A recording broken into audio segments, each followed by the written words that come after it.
till now what we had did, we had went through the certain parts of our machine learning concepts, right? Like first we understood the importance of data analysis, okay, and data science part. Then we had understood the classification part. With the classifications we had seen some algorithms like logistic regression and all we had seen, okay, as well as the evaluation part. Okay, how can we evaluate the model? Okay, and during the evaluation what are the concerns, what are the things that we need to take care, right? Like ROC AUC curve, and then the true positive rate and false positive rate. Okay, those things I had discussed till now, right? Now today what we have to discuss, we have to discuss on the concept of regression. Okay, so first let me explain the theoretical as usual, okay, and thereafter we will deploy it. Correct. Now question is, what is regression first of all, right? So regression, all of us know, is basically, okay, regression is what? Regression is used in the case where we have to make a kind of a continuous prediction, isn't it? Whenever we have to make a continuous value prediction, regression is used. Okay, anyone wants to tell something? Okay, so what are the cases where we make a continuous value prediction? Like suppose you have to make a population growth prediction, okay, population growth, sales value prediction, profit prediction, income prediction, okay, like this, right? Any numerical prediction if you have to make, we have to use regression. Okay, regression can be linear, it can be non-linear, both. Okay, now how it works?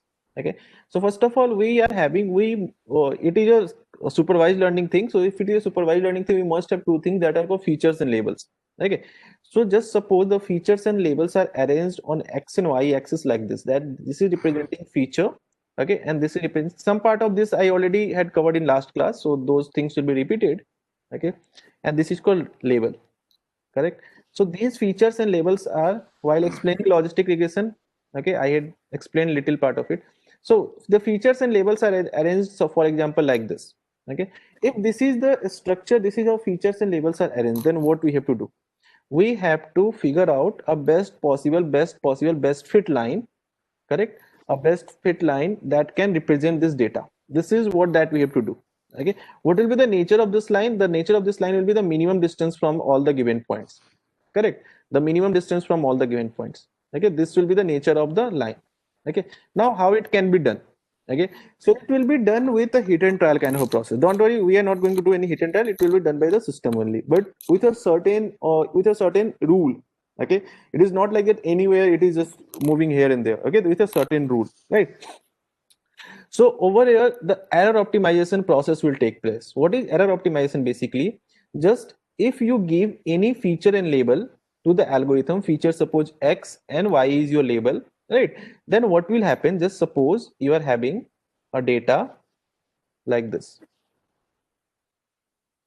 Okay, I'm having a data like this representing x and y. Okay, x is 3, 2, 7, 5, 8. Y is something like 5, 6, 7, 2, 9. Okay, some values are there. Okay, it is y is our label, right? And I want machine should learn. Okay, I want machine should learn so that in future, if any value can be passed over here, suppose over here it is passed 11, then machine can make the prediction. It is a requirement. Okay, machine can make the prediction over here. Okay, it is a requirement. So it is a very simple data set that I am considering as of now. Correct. Then how a machine will learn? Look here. Machine will learn by a process that is known as error optimization process. That is a gradient descent process. So what is gradient descent process? Let me tell you. It will start a process with some random value of. Anyone wants to tell something? Okay. Screen is not visible. No. The screen is not visible? Yes, sir. I think it is visible. My paint, I have written some. Yes, sir, एखादा participant से देख लेते. So two participants are. Yes. Visible. Okay. Visible, huh? Yeah, it's a. I have drawn something over here. I have written regression, and also you can see those things, right? Yeah. No problem, sir. One participant is saying visible. No problem. Okay, that means like in some case it might be like some internet connectivity might be there. Right. Okay, so what we have to do, we have to figure out the relationship between that, not we, machine needs to figure out like how these things are related. Okay, so how machine will figure out? Machine will define a variable called y hat internally, or we can also define it for the machine. And we will write over here y hat is equal to wx plus b. Please mute, like someone is not muted. Please just check. Correct? Sir, please mute everyone. Like someone is not muted over here.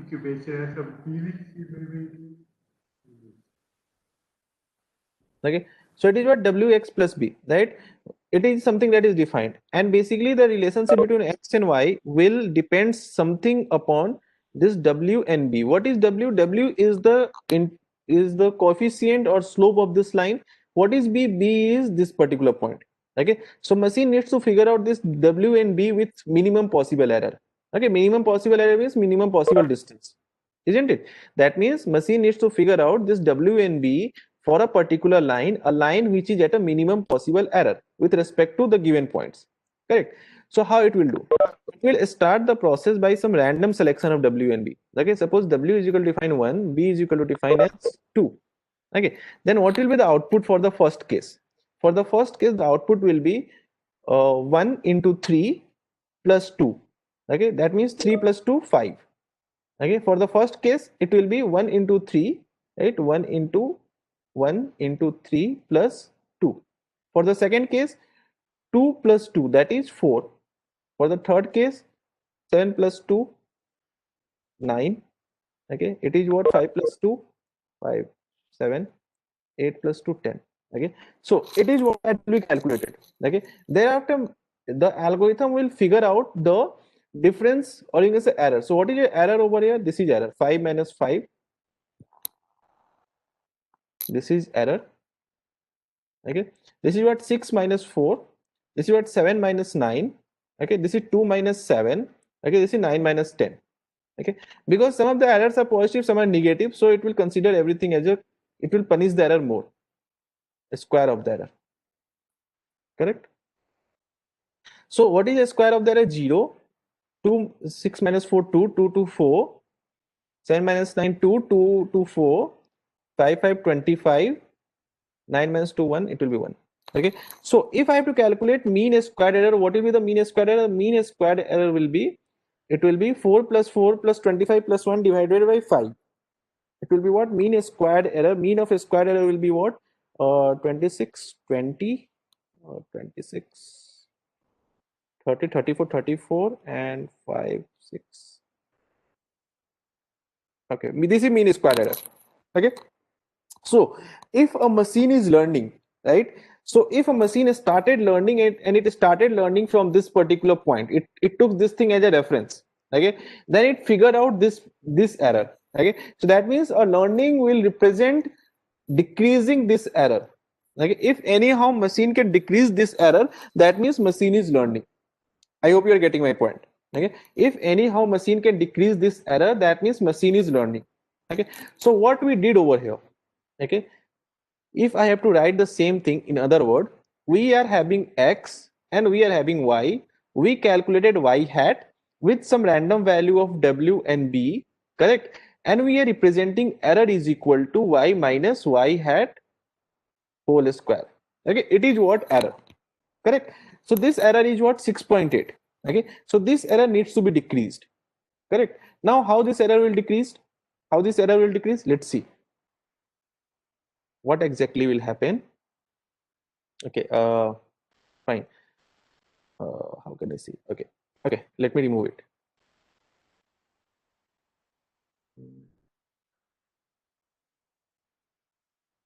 Let me remove it. Okay, so how it can be decreased? Let's see what will happen. We are having x, we are having y, we have calculated y hat with the effect of w and b. Okay, and this is our error, y minus y hat whole square. Correct. Now this equation I can write like this: y minus what is y hat? Y hat is wx minus b. Correct. I can write like this. Correct. Now what I can do, I can partially differentiate it. Okay, dE upon with respect to what? Here with respect to what I should differentiate? I should differentiate with respect to this w, because w is something that is changing. Okay, that means I can change the error, I can change the difference between y and y hat only by changing the value of w and b. Correct, these two value I have to tune, isn't it? Because x is something which is constant, x is something that is not going to change, right? X will remain same because x are the features. Correct. That's why I'm partially differentiating with respect to w, because I have to make changes with respect to w, right? So what is the output? 2 multiplied by y minus wx minus b multiplied by what? Multiplied by minus of x, right? It will be the output. Correct. The same way, db is equal to what? 2 multiplied by y minus wx minus b multiplied by what? Minus 1. Correct. So what is it basically? Okay, what is it? These two things are known as what? These are known as gradient. Okay, these are known as gradient, and these gradients will help the machine to learn. Okay, with the help of gradient descents. Okay, that means what? If the same equation I have to write, I can write like this: 2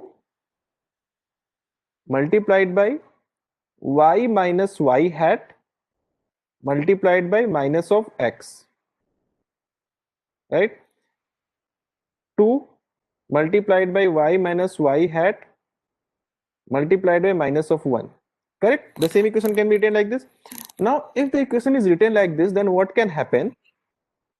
You know, when the machine will learn, okay, and machine will learn at zero error. When the machine learns at zero error, that means no further errors are there. What will happen? The difference will be equal to 0, isn't it? Or else, if machine learns to a maximum accuracy or minimum error, then difference will be close to 0 or be smallest, isn't it? That means these are two gradients whose value will continuously decrease. If machine is learning and is learning in a proper way, okay, that means the value of gradients will decrease. That's why it is gradient descent, right? That means these value will somehow decrease. If this value will somehow decrease during the course of learning, okay, obviously this will also decrease, right? This ultimately what is our target? Our target is to decrease this value, right? So if this will decrease, then this will also decrease. Now the question is how it will decrease. Correct. Look here. What we do, we will use a equation: w new is equal to w old minus dE upon dw. Okay, the same way, b new is equal to b old minus dE upon dB. Enough? This is what we will do. That means how we are changing the weights. Okay, the weights are changing with the help of gradient, and the both weights we are changing. Like we are considering both of them are weights, or you can consider one of them as a coefficient and one of them as a bias. Correct. That means this process will rotate itself again and again. This process will continue again and again. Okay, till the time this will be decreased to a minimum possible value close to 0. When this will be close to 0, obviously the weights and bias will stop changing. And when it will be close to 0, it will be close to 0 at minimum possible error. Okay, it will be close to 0 at minimum possible error. Okay, and when it will be close to 0, the weights and bias will stop learning. Right. Now question is how it will stop learning. Okay, how it will stop. Look here, it's very simple. Graphically, if you understand it, you can get it very easily. Suppose I am drawing a graph over here. Okay, this is my graph. On this graph, this x-axis is representing the value of weights, that is w. This y-axis is representing the value of error. Okay, now errors are decreasing or increasing or something happening. Let us suppose a graph like this. Suppose error is showing a graph like this. Okay, at some point of time error is high, some point of time error is low. It can be anything, isn't it? It is increasing and decreasing continuously, right? That means what? This is the minimum possible error. Okay, it is what? It is a minimum possible error. And we know that at any point over here, if I want to find out the tangent of line at this point, what will be the tangent of this line? The tangent of this line will be partial derivation of error with respect to weight, because weights are changing to change the error. Okay, so it is a tangent. Correct. It is what? It is a negative tangent, right? If you are at this point, it is a negative tangent, means this is a negative value. Correct. If it is a negative value and you are subtracting it, that means it will add up. If it will add up, then initial weights are over here, then you will move towards this direction. The next weight will be in this direction, in the right direction. Correct. So the next weight will be somewhat depends upon the tangent, the slope of this tangent. Okay, then you move something ahead and you reach, suppose, over here. Over here there will be a new d upon dw, like this, right? There will be new thing over here. Again over here you will calculate d upon dw, and then again weights minus d upon dw. This is how you keep moving ahead. Okay, after some time, when you touches the minimum possible error, means after this there is no error, means errors are there but it is a minimum possible. Okay, it is a minimum possible. You can't like 0 is not possible, it is a minimum, right? So at minimum possible, what exactly happens? The tangent, you can say this one, this is a horizontal line, and for a horizontal line the slope is almost equal to 0. For a horizontal line the slope is almost equal to 0. So when you touches a horizontal location, that means you are at a minimum possible error. Okay, and you will not move in this direction. Okay, because if you move in this direction, then what will happen? Again over here there will be a tangent. This tangent is what? Positive. If it is positive, you are subtracting this value, you will move towards this direction. Then somehow you have to stick over here. That means the change of weights will be sticked at this point. Why change of weights will stick at this point? Because after this point this is not changing, this is not changing. If this is not changing, obviously weights will not change. If weights will not change, that means you are at the minimum possible error. Okay, and then your system will say that it is a minimum possible error that I reached, right? So that's why it is known as what? Gradient descent, because there is a gradient which is continuously descending. Okay, and it touches a minimum possible error point, and at minimum possible error point, what we say that weights and biases are learned by the system, and we say that it is a learned thing, right? So it is how our machine will learn, and at the end weights and bias will be figured out. Am I clear?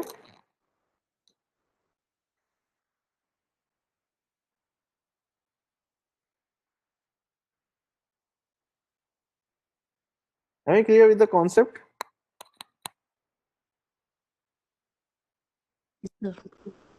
Okay, so next what we do, we have to code for it. Okay, we have to deploy it, we have to create a program for it, right? So let's see how can we create a program for it. Okay,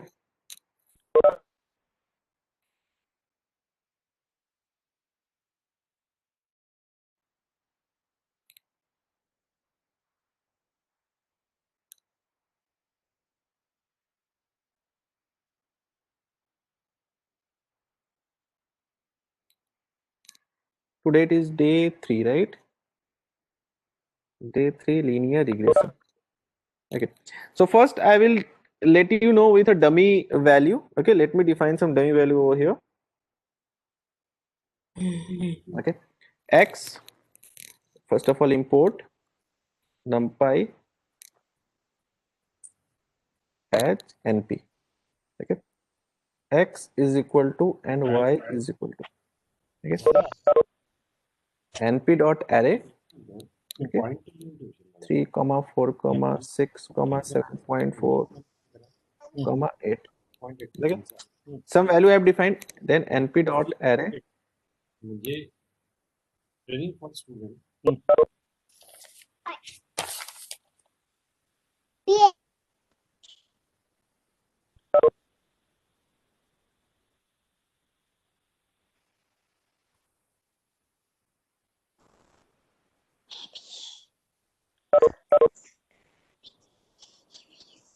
np dot array. I will define over here something like some other value.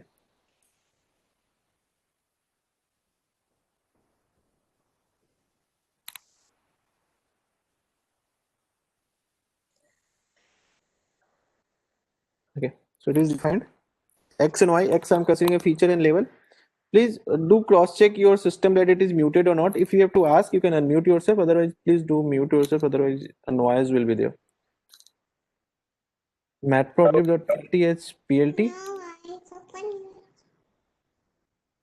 plt.scatter x comma y. Okay, then plt dot so, right? So it is a plot, right? Now in this plot we need, it's a quite a straight line happened. Okay, it is in a, let me change a bit over here.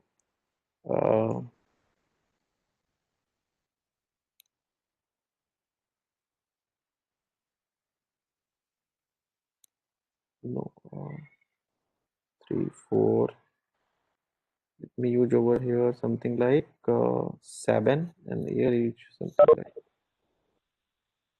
like 5.4.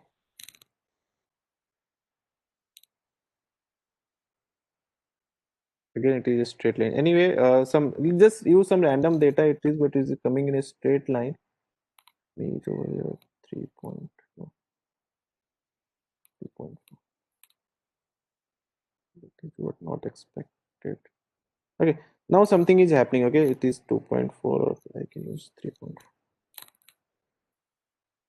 Anyway, whatever data is not a big issue. Okay, so suppose this is a flow. Okay, some features are, labels are basically done. Okay, now I want a best fit line. So best fit, and what I told you, we need some initial value of w and b, right? So just define some initial value. W is equal to just 2.3. Okay, or just define 2 for better, and b is equal to define 3. Okay, it is defined. Okay, so based upon it, what will be calculated? Y hat will be calculated. So y hat is equal to what? W multiplied by x plus b. Okay, so what is x? Oh, just a minute. What is x over here? Capital X, right? So this will be your y hat, right? Wx plus b. Correct. Now what I can do, I can plot it, right? Because y hat and x is related linearly. Okay, y and x is not related linearly, but it is related linearly, right? So what I can do, I can plot and check how it is looking like, right? So it will be like this: x comma y hat. Better? Ah, I just s scattered. Sorry, x comma y will remain as it is. Okay, it will be plot plt dot plot x comma y hat.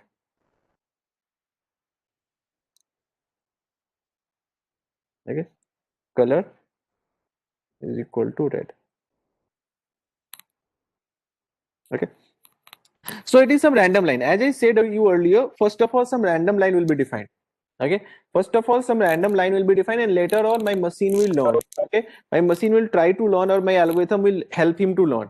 Okay, help him to learn, so that a better line, or a better model can be created, isn't it? So this will happen next. Okay, so let's see how it can be happened. 1 minute.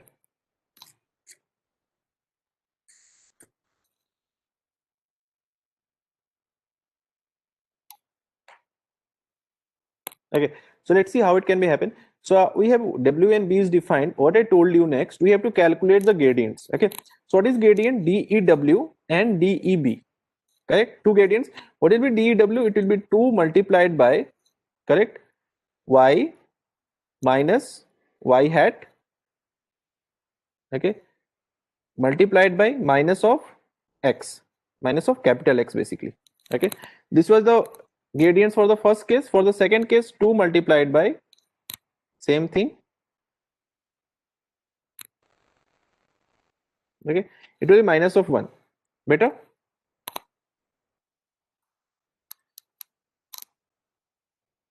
Then what I told you, the value of this will be changed. So the value of w is equal to what? W is equal to w minus Dew.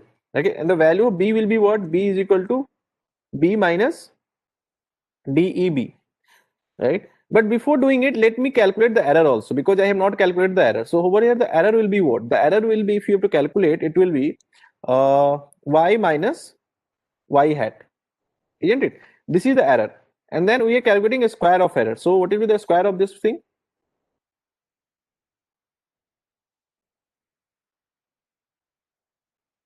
This is a square.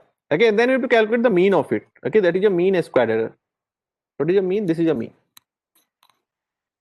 Okay, Okay, the mean, this all things should be considered as it is. It should be bracket. Okay, so this was the initial error 64. Okay, this 64 was the initial error. Okay, now what I did, I calculated gradient and then I retuned the value of w and b. Okay, and then again I will calculate y hat. Okay, y hat is equal to w multiplied by x plus b. Okay, and then again I will calculate error. So for calculating error, again the same equation will be used, isn't it?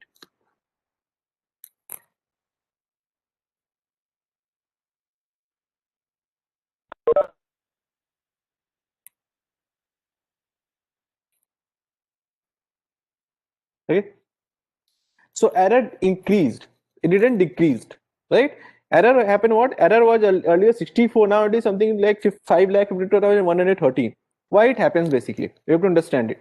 Okay, it happens because of unregularized learning. Okay, that means what exactly happening over here, if this is your, suppose you are considering as a error versus weight graph. Okay, and you are considering this tangent as a learning parameter, and you are dependent upon this tangent to learn, to so that your machine can learn, then this, the value of this tangent, or the you can say the slope of this, the value of slope. Okay, the value of slope, that is d upon dw, it should be regulated. If it is very high, okay, if the value is very high, then what will happen, you will just shift from here to here, from here to here, from here to some other place. Okay, that means you will never converge. Okay, the, you know, the algorithm will just take you from one point to another point, you will never converge, right? Because the value of d upon dw is what, is very high. Okay, the value is very high. Okay, and if it is very small, then what will happen, you will converge but very slowly, means it will take so many years to converge. Okay, you are converging but you are converging very slowly. Okay, so it should not be very big and it should not be very small, it should be at a optimum, it should have an optimum value, so that you can converge slowly. Okay, so that you can converge slowly over this particular thing. Okay, so that means we have to regulate it. How can we regulate it? We can regulate it with the help of learning rate. Okay, that is called learning rate. That means learning rate is something that defines the speed of learning. That means you are learning very fast or you are learning very slow. Correct. So how can you define the speed of learning? Let's see. Just call print DEW and DEB, two gradients. Okay, so these gradients are basically kind of calculated for multiple x. So we have to just take the sum of it. That will be better, right? So we should take the sum of it. Okay, so that it can be calculated.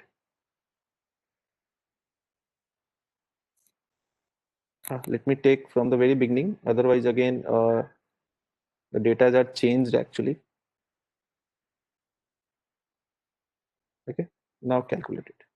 So these are our gradients, right? And this is our first error. Correct. Now these gradients are what? These gradients are basically, you can see, the, you can use multiple also, but I am taking the complete sum. Okay, we can take the multiple also. It is not like that always we require the sum only. Okay, anyway we can do. Okay, so basically this is our gradient, the value is very high. If I can use over here 0.001 multiplied by, again the value of learning rate depends upon the value of gradient. In some case, it can be 0.001, in some case it can be,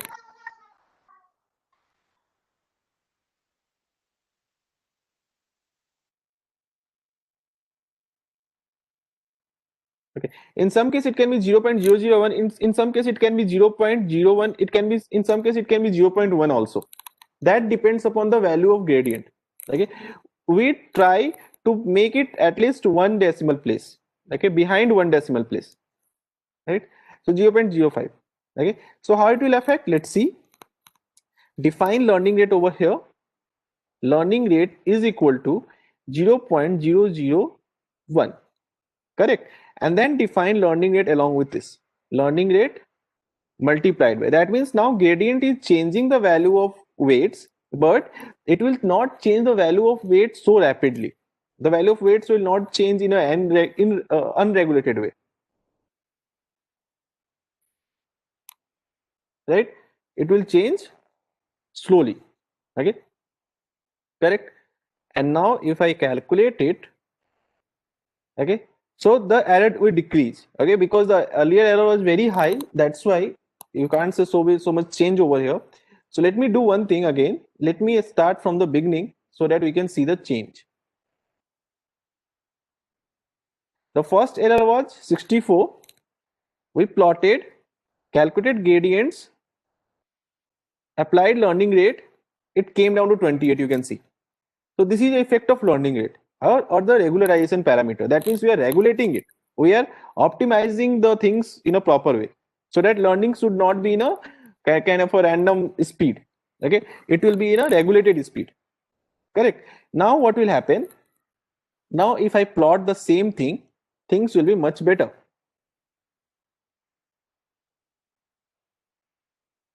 Plot it. What are you getting? Now this line is trying to converge towards the minimum possible error.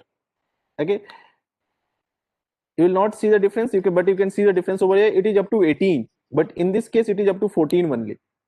Okay, now what I will do, again I will do the same process. That means again calculate the gradient. Okay, again apply the same logic. Okay, now error is 12. Okay, again you can plot it. చెప్పులు తీసేయండి ఏంటమ్మా చెప్పులు తీసే pant అంట అమ్మా pant చూడు pant అంటున్నా ఏది ఏది ఇది Hello, dear participant, please mute your mic. Pant Hello. Pant pant ఇస్తున్నాడు దాదా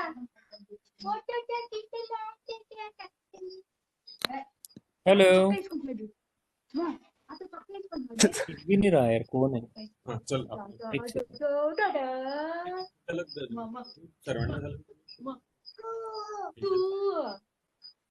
Actually, I guess they muted us. Like I am muted for them. Yes sir, मैंने म्यूट किया लेकिन वो हो ही रहा है. उन्होंने मुझे म्यूट कर दिया है और उनकी आवाज नहीं, मुझे मैंने आपको किया अभी. यस, मैंने सबको म्यूट कर दिया था, लेकिन समझ में नहीं आ रहा है कहाँ है.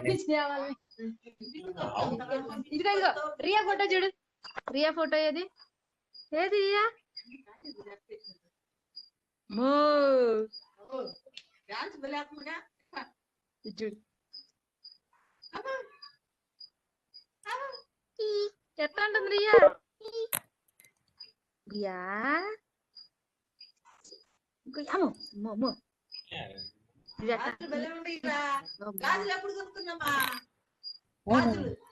ఇక్కడ ఇదిగో బియ్య ఫోటో చూడు मैं वो जो कंप्यूटर वाले उनको बाहर कर देता हूँ. పూలా పొద్దున పెట్టుకున్నావా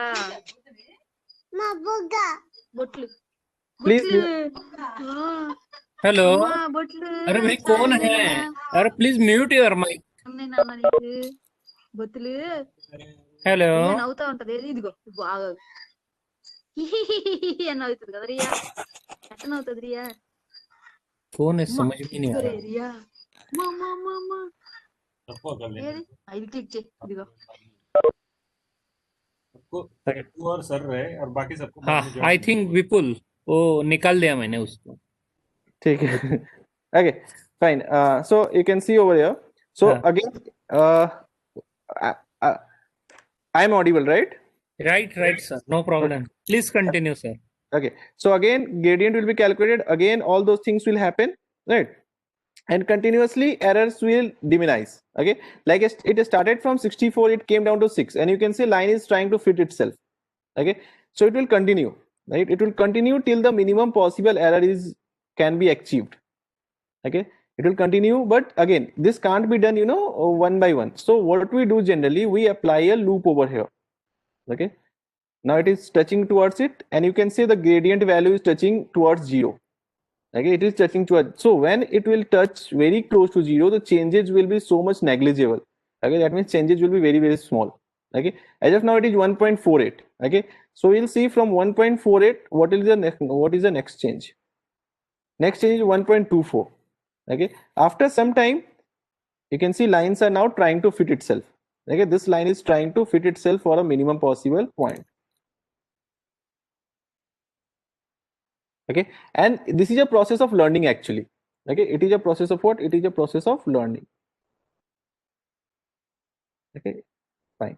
1.10, correct? Now it is 1.08. It is converging. Okay, so it is trying to learn the things, right? So basically what happened, we put this thing in a loop, right? So how can you put a loop? We can create a loop like this for I in range.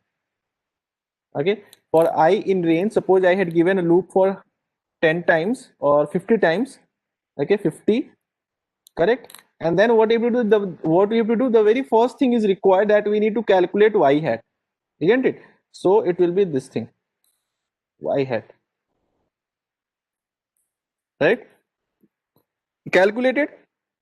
Second, after y hat, what we have to do, we have to calculate the errors, right?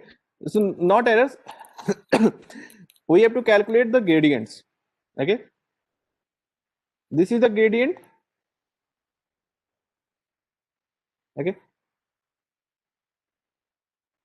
okay, so after gradient, what you have to do, we have to do this particular thing, this gradient descent, correct? Gradient descent is calculated, and at the end we have to calculate what? We have to calculate error, isn't it? So just copy this thing and paste it over here. Okay, and this is your error, correct? So error is done. Okay, and now what you can do, you can print I comma error. Okay, so that we can see the things, error we can see at the end, correct? You want to print y hat, that also you can print. Okay, but y hat, 5 values are, that is not that much important. What we can do now, we will define the data now. Okay, this is a data defined, and after defining the data directly we can execute it. Okay, but w and this value should be defined also. Okay, so w and b value should be defined as well. Okay, so just define the w and b value over here, correct? I will define in the single line, w comma b is equal to 2 comma 3, right? So data is defined, w and b is defined, and then execute it. Okay, so it started from 64 and ended at, you can see after this it converges, no change is happening, or changes are very small. Okay, so we can say it converged. Okay, and at the end we have calculated our y hat, or you can say the last error we are having is 1.02. Okay, and I compare to y and y hat, then what I will do, I will print y and I will print y hat as well. You will see the differences are very small.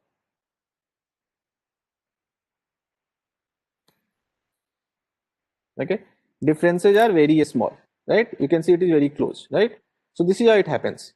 Okay, just give me 1 minute of time. I'm getting a very important call. Just 1 minute.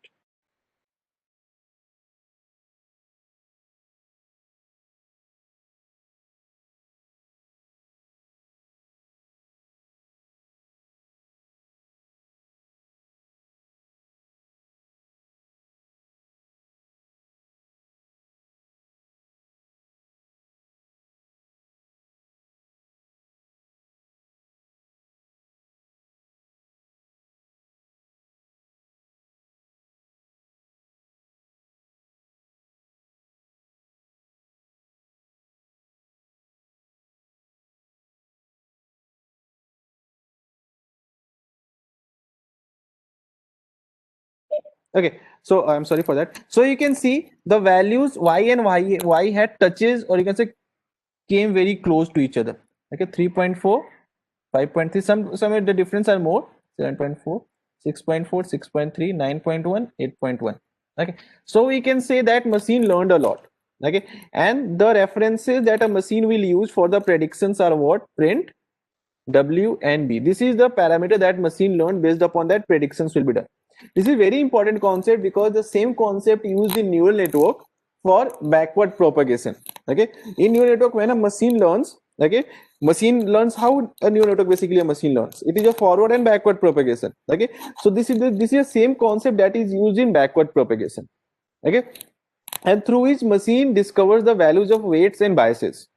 Right, so you should know this particular thing that is called gradient descent thing. Right, now the thing is, how can it can be applied for some actual problems and all. Okay, so let's use some actual data set. Okay, I will use a simple small data set. Okay, advertising data for linear regression. Okay, so I will upload the data first.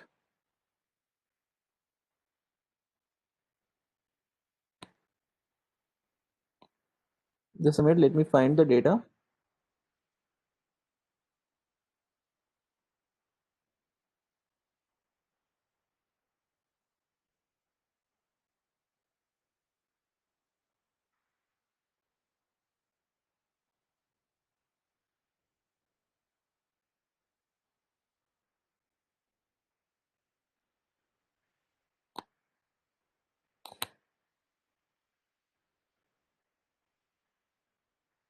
Okay, now what I can do, I can use ADV, that is the data is equal to PD dot read underscore CSV. Okay, what I can do, advertising TISING advertising dot CSV. Okay, what is PD? PG is the thing that is used against pandas. So import pandas as PD. That. Okay, now you can see over here ADV dot head. Okay, so it is our data set, right? So in this data we are having so many things: TV, radio, newspaper. So TV, radio, newspaper are what? TV, radio, newspaper are basically your this is a very simple data to understand the concept. Are features and this is the cells. Okay, they are features and this is the cells. That means this is a label, right? Now what we have to do, we have to do the kind of this thing, linear regression. Okay, so for linear regression we will separate features and labels, isn't it? So just separate the features and labels. So X is equal to what? ADV. Okay, ADV what? TB. Okay, TB, and Y is equal to what? ADV cells. Okay, this is what we can do, correct? And we can proceed like this, correct? But we had already seen this part. Okay, like earlier also same examples were there. Okay, like in this also same example we used. Only in this 5 samples are there. In this case more samples will be there. It might possibly 50 samples or 500 samples. Okay, in this case it can be 50 sample or 500 sample or 5000 sample, but the concept will remain ultimately same, right? So let's consider 2 feature over here. Okay, TV and radio. Okay, I'm considering 2 feature over here, TV and radio, right? So now TV is this one and radio is this one. Okay, and we will see how it can be done for the 2 features. Okay, done. Right, so now you are having TV and radio part. So this is our TV and radio part, that is X and Y, and we have to figure out the relationship between features and label, the relation between features and label, right? So to figure out, the very first thing we need to do, we have to convert this thing into an array. It is a pandas data frame. Okay, it is a pandas data frame, but you know, for all kind of multiplications, for all kind of calculations, this needs to be converted into array. So how to convert? By using dot values. Okay, if I use dot values, it will be converted into numpy array. Okay, it will be converted into what? It will be converted into numpy array. Okay, now it is what? It is a numpy array. Better? Okay, now what we have to do, we have to first think of the equation. So what will be the equation? The equation will be y hat is equal to, okay, a into TB plus b into radio plus c.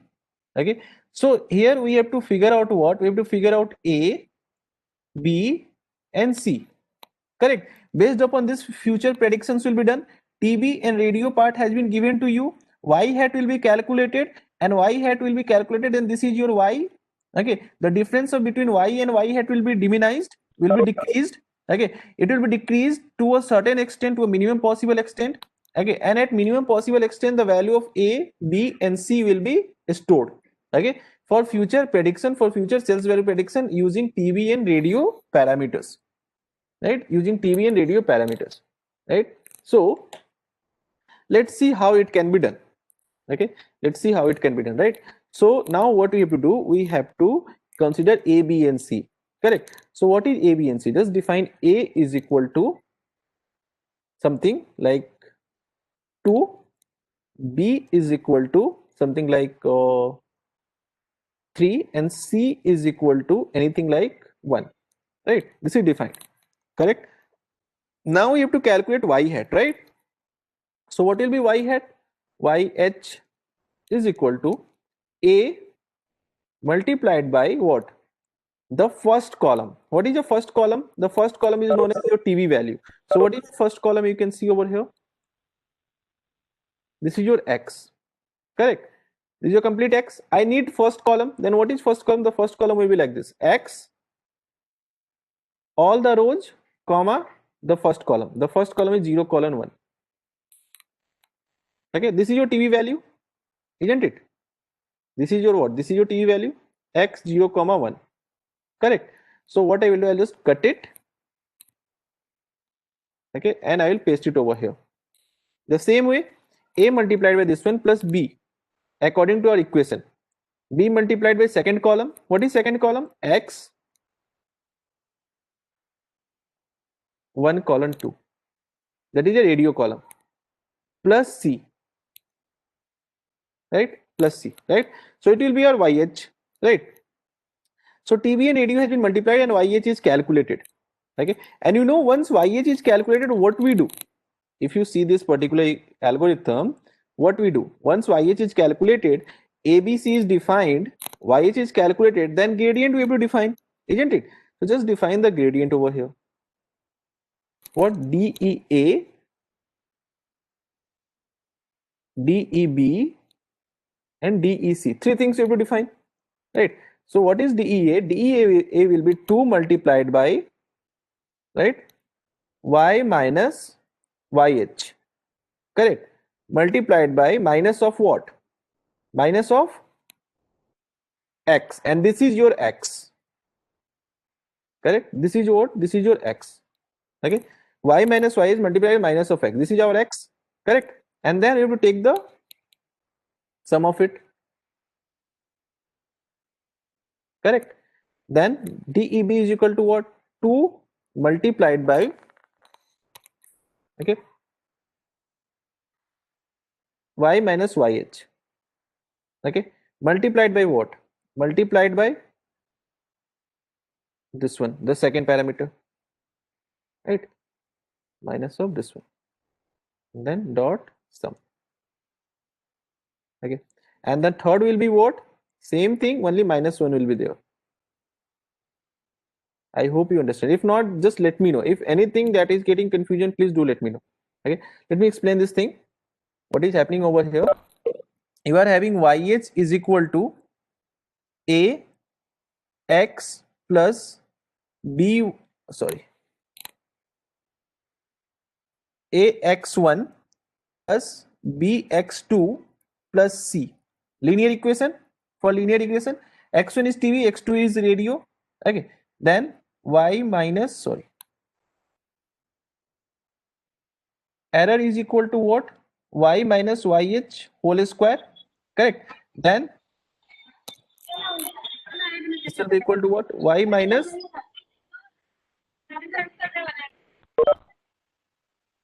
okay, this will be what? DE upon DA equal to what? 2 multiplied by y minus AX1 minus BX2 minus C multiplied by what?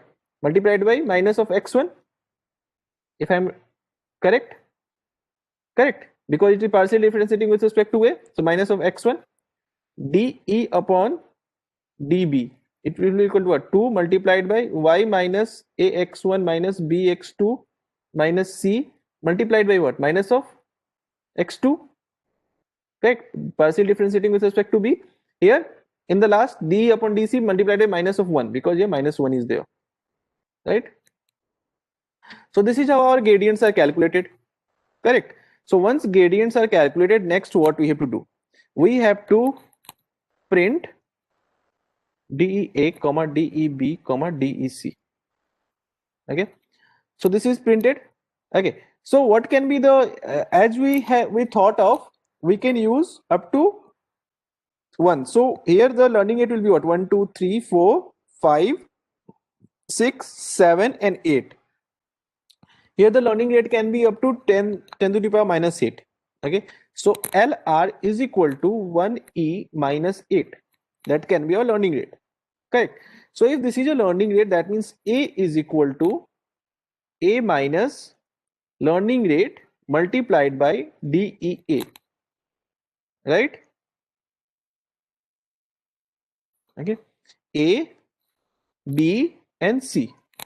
Okay, B and C, right? And this is your DEB and this is your DEC. Okay, so my model will learn about the parameters A, B and C, and when it will learn about these things, it can easily figure out the value of A, B and C for the future value predictions, right? So it is done. Now what I have to do, I have to calculate the y hat. Again y hat, right? So this is your y hat. One thing I didn't calculate it earlier, that is the error. Okay, so how can I compare? So what I have to do, again I will repeat the steps. Okay, it is our error value. So what I will do, y minus yh whole square. Okay, and calculate the mean of it.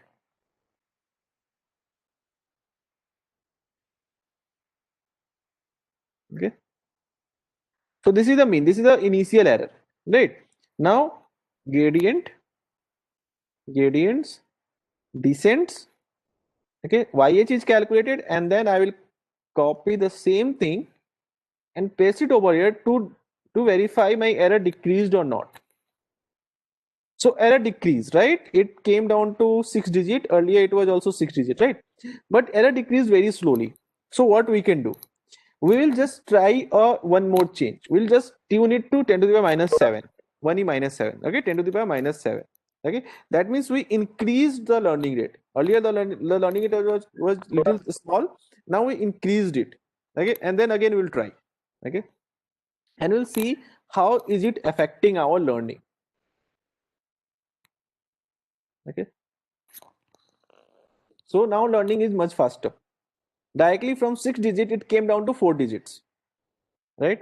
Again apply the same thing. That's better. Now it is learning quite faster. So what we can do now, we can create a loop for it. So for I in range, okay, let me give a loop for 200, right? For loop 200, the very first thing that you have to calculate is YH, as I told you earlier, right? Next thing I have to calculate is the gradients.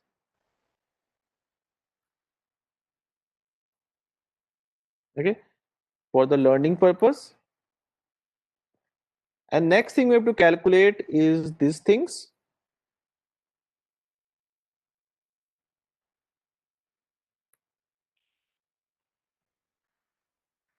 Okay, and the last thing that you have to calculate is the error.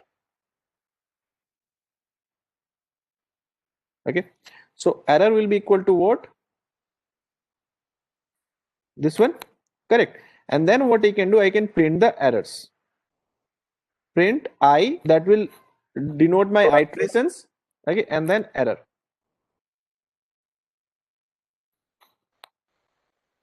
So my error decreased. The last error was what? You can see the last error was 2131. So it started from 2131. You can see it started from 2131 from where we had given, and it ended its thing after 200 iterations. It came down to 12.81. It will decrease more. Okay, it is showing it can decrease more. Okay, so what I will do, I will iterate it for 200 more times. So it came down to 3.45. The square error is what? 3.45. Okay, can you try it for 200 more times? Let's see. Almost same. Okay, so this is a final thing that I am getting. Okay, so we had figured out the value of A, B, and C. Print A, B, and C. Okay, so the references for prediction is figured out. Okay, we can compare the y and y hat like this. Okay, y hat is there. So np dot h stack, horizontal stack, what y, that is your actual value, and yh, that is your predicted value. Okay, there's something that is missing over here. Okay. Okay, so you can see the comparison. Okay, that means for the first value the prediction is 21, actual value is 22. That means predicted value now came very close to the actual value. Okay, earlier YH value was very differ, but now predicted value is very close to what actual value in many cases, for maximum cases. Okay, maximum cases it is very close. Okay, and average error is what, this one. Okay, that means if someone came to me and he told that he wants to make expense on TV advertisement, for example, that TV advertisement like 45, and on radio advertisement he want to make expense of 56, then I can just make a prediction for him. How? Like this. Predicted sales value will be what? S is equal to what? 0.051 and 7 also let's consider, multiplied by TB value, that is 45, plus 0.2207 multiplied by what? Radio value, that is 56, plus bias. What is bias? 0.956. Okay, so this will be the sales condition for him. Okay, that is 15.64. Right, it is what we are getting. Right, so it is how a machine learns using the linear regression. Okay, the same procedure will be there for the non-linear regression also. Non-linear regression will be the same procedure, only the equation will change. Okay, like ax plus bx square plus c. Okay, for 2-degree equation. For 3-degree equation it will be what?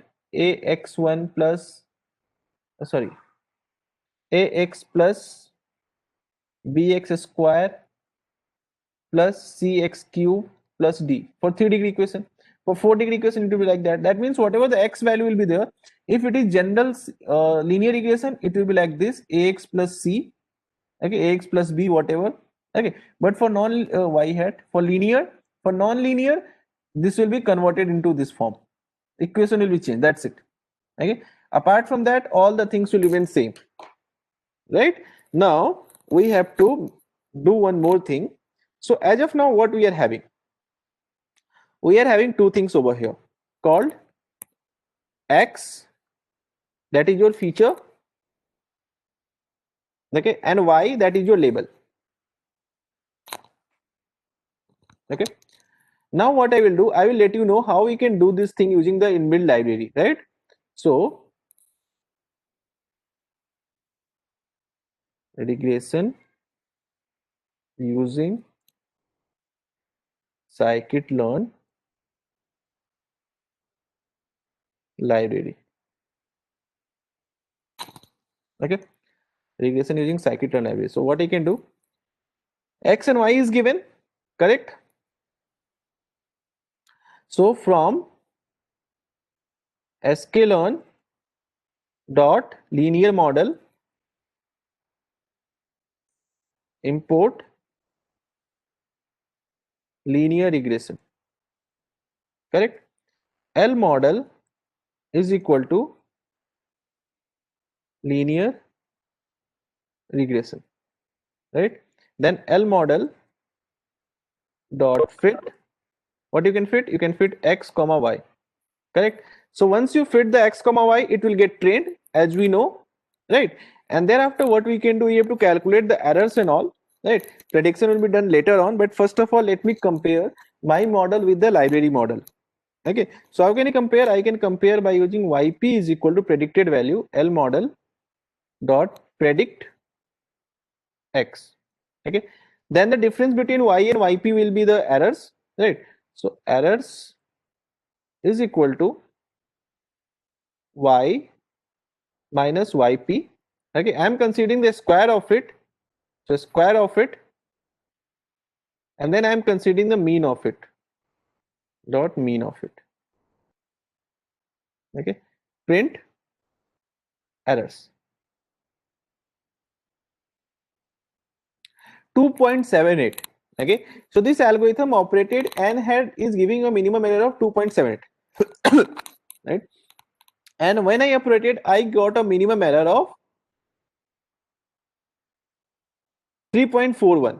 Okay, minimum square error. So there is a very small difference. Still, the differences are there. Why it is so? It is because while you train your model, okay, while your model get trained, we are diminishing the error using the process like this. So I told you about this type of condition, but actually these type of conditions are not there. Okay, the conditions are usually like this. Okay, it can be anything. It can be not even this one. That means it can be anything. It can be like this also. Okay, that means at some point of time error is high, at some point of time error is low. Okay, it can be the problem, right? So just imagine you have started your learning over here. So obviously your learning will stop over here, because it is what? It will also give you what? The slope of 0. Okay, that means over here you will get what? dE upon dW equal to almost 0, because it is just horizontal slope, isn't it? So there are so many minima during the course of learning. These minima are known as what? Local minima. What? These are known as local minima. Correct? And this is known as your global minima. Okay. So our target is basically global minima, not local minima. Now question is, how can we achieve global minima? Look, the libraries are configured to achieve global minima. Okay, but how can we? Okay, so for us, there are certain steps that we have to follow. Okay, like we have to train this thing, we have to iterate this thing from different locations. That means first of all you have defined a is equal to suppose t, b is equal to 3, c is equal to 1. So you choose some location like this. So you can again train your model with some other location. You can choose some other location. You can make it 12, you can make it 13, you can make it 9. So that means you choose this location. Okay, so if you choose this location, you will reach over here.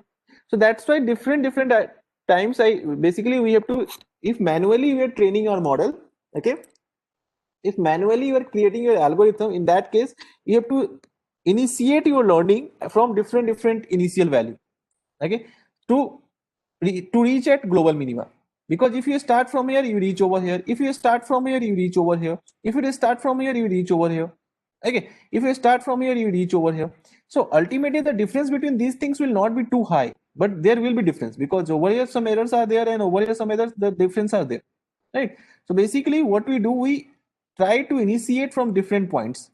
Okay, so when we initialize from different points, what happened? We succeeds in getting the global minima after some number of iterations. Okay, like over here you will see we have started our journey over here from a value of a 231. Okay, so let me define ABC over here. Okay, once more, a is equal to, I am defining suppose a, b and c. Okay, I am defining suppose a is equal to 9.5, some larger value, b is equal to 7.3 and c is equal to 4. Okay, and giving a epoch of 500, because I don't know how many epochs can be there, and then again I am executing it. So you can see it touches 2.94. Earlier it was what? Earlier it was 3 point something 94. So it came very close. Okay, there is a decrease, right?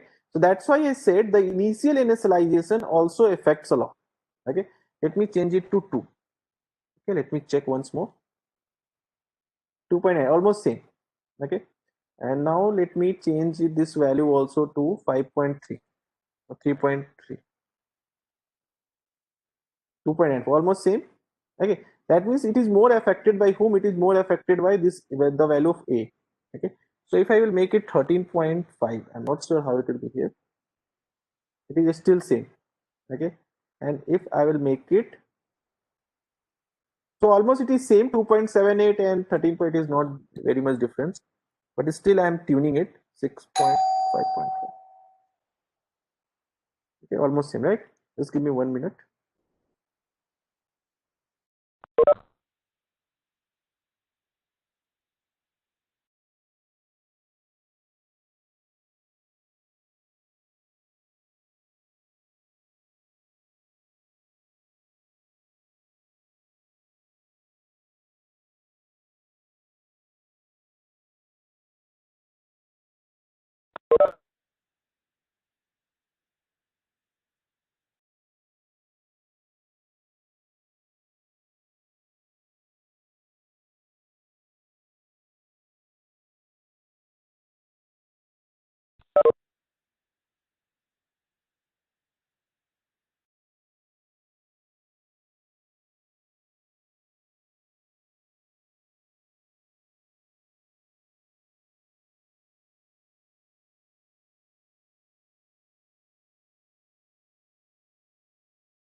94. So if it will be iterated more, it may touch like 2.7 to something, but almost, because it is a squared error, so error is basically, you know, kind of a punished more.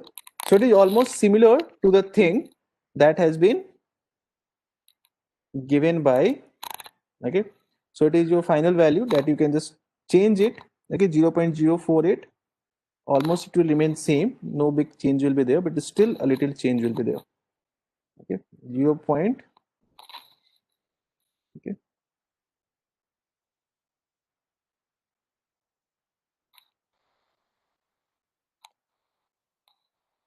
correct, and this is 1.935.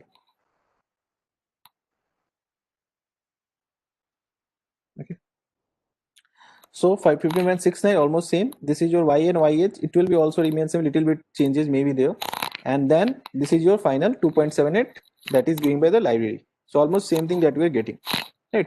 So this is how our machine learns. Okay, so now if I have to make the predictions, how can I make the predictions? I can make the predictions like this. Okay, that means what will happen, but before making the predictions I want to show you some other things also. Okay, what are those? Like scikit-learn using library, when I am doing, I will train three different things. Okay, I will make three different models. Okay, what are those three different models I will make? I will tell you. Okay, I will copy and paste it over here, as well as I will copy this thing and will paste it over here. Three models I'll make. Why I'm making three different models? Because I will use three different data values. That means here I have to use x and y. Okay, x and y, correct. So what will be the value of x? X is equal to adv. Okay, here I am considering tv. Okay, here I am considering adv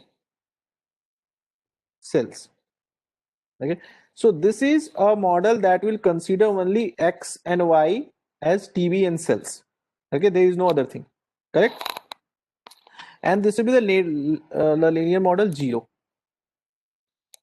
L model 0, right, and then calculate the error.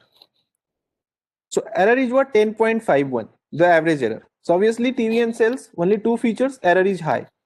Okay, in the second thing, in the second model, what I will do, I will consider two things. Okay, tv as well as radio. Okay, and this will be our L model 1, right? Okay, and my error value will be what? 2.78. Decreased, that means these two entities are important. In the third case, I will consider all these three.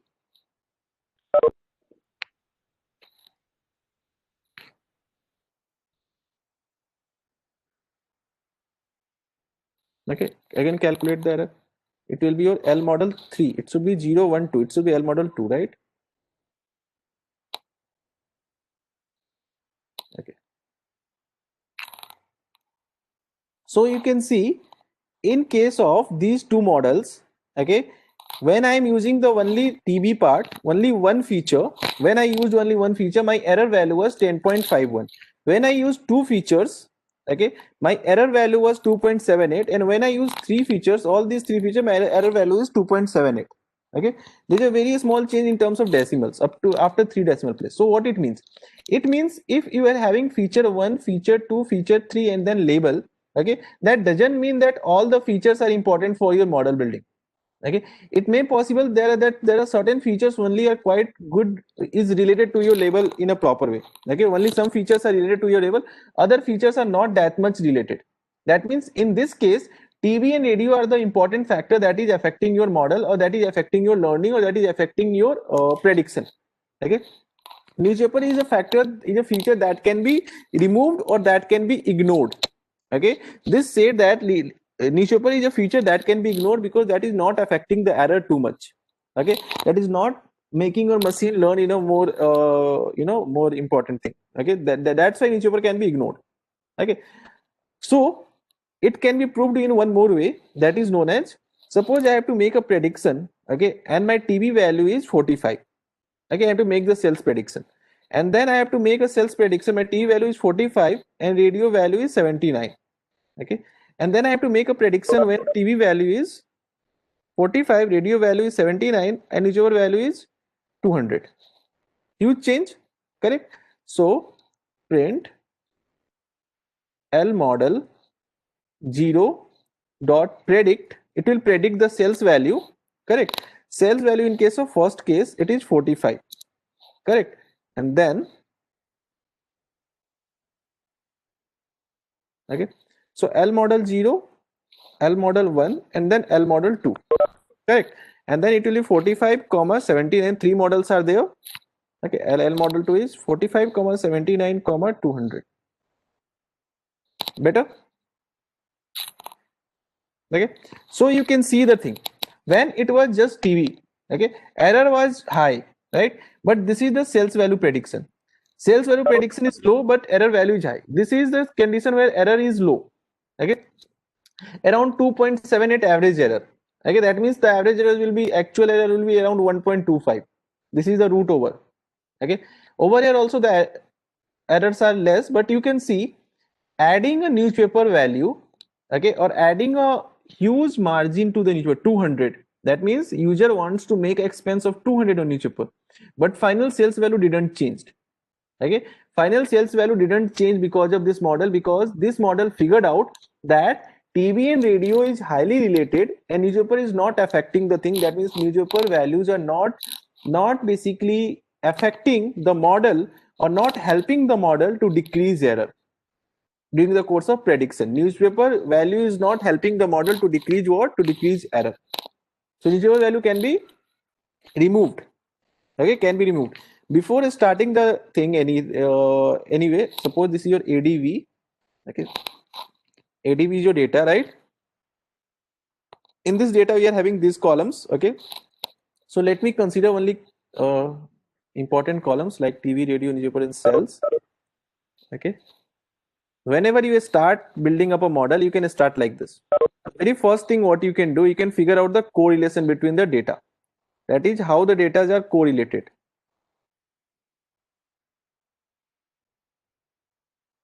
Okay, so this is what we are doing. Okay, now ADV, the first column I removed, and what I will do, I will call over here ADV dot CORR. This is a correlation matrix. This correlation matrix is telling us what? Whenever you are having a data and you figure out the correlation matrix, it will tell you everything, the whole story. Okay, so what it is saying? It is saying that TV and TV, obviously the correlation will be 1 because self correlation will always be 1, right?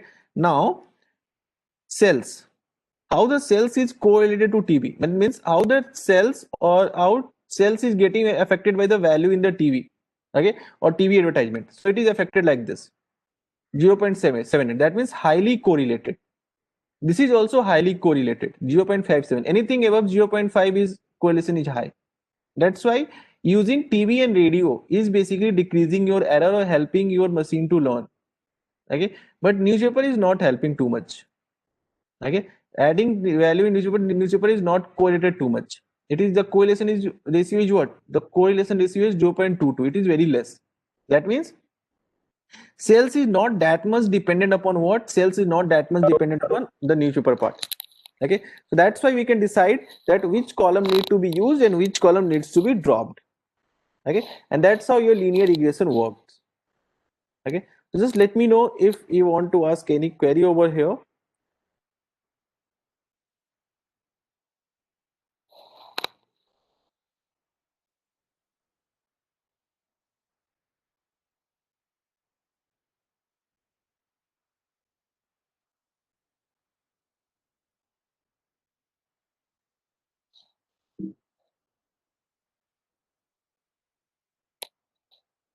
Yeah, this is my link.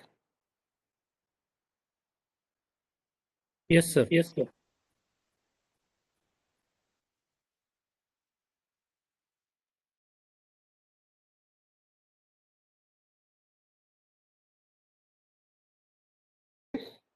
Data you can get anytime from anywhere.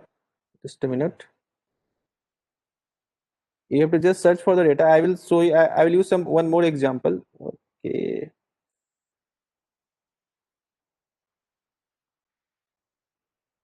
Okay. Just a minute. Advertising.csv. If you want, you can just search for it, and over the Kaggle you can get the data. Okay. Over the Kaggle you can collect the data. Okay. It is a data source. Okay. It is a Kaggle from where you can collect the data.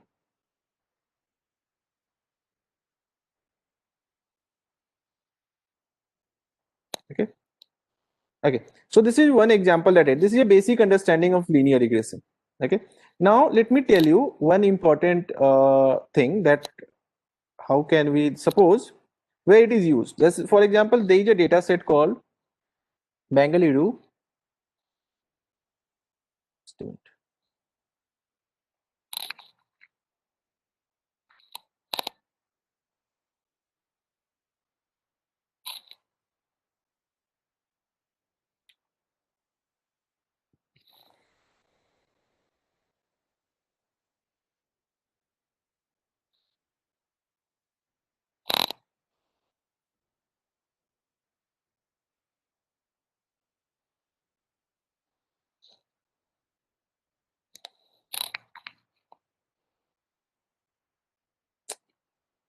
Just a minute. Bangalore.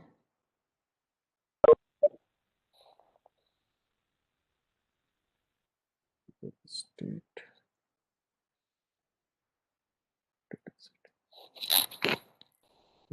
Bangalore house price data. It is a very popular data actually. Okay, Bangalore house price data, right? So in this house price data, actually what you have to do, there are so many features given over here. Okay, and you have to make the predictions over this feature, the price prediction.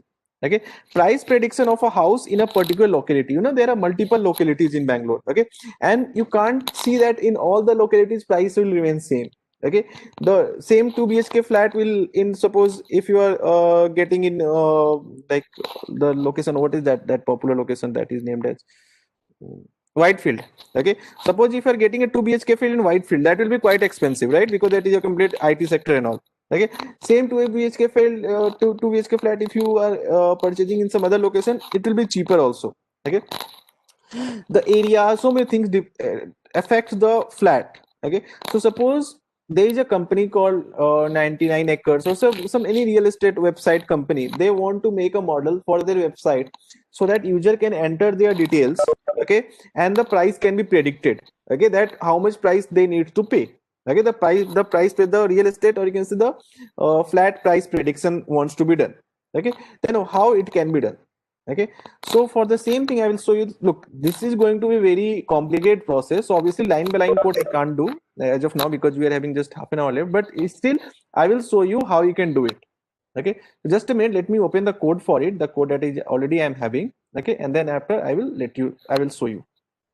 Just a minute.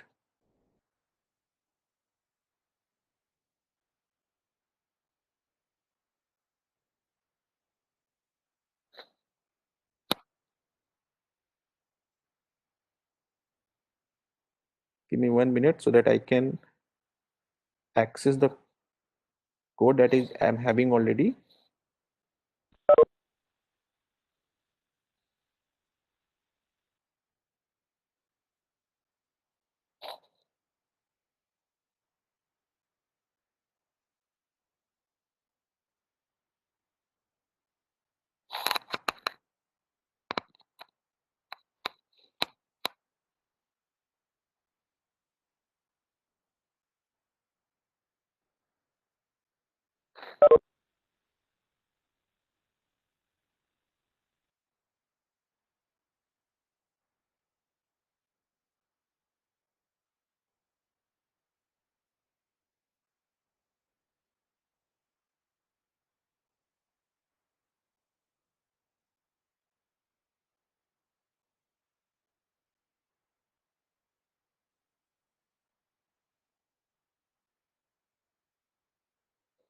Okay, so this is the data there. Can you see my screen? Collab screen, can you see my collab screen?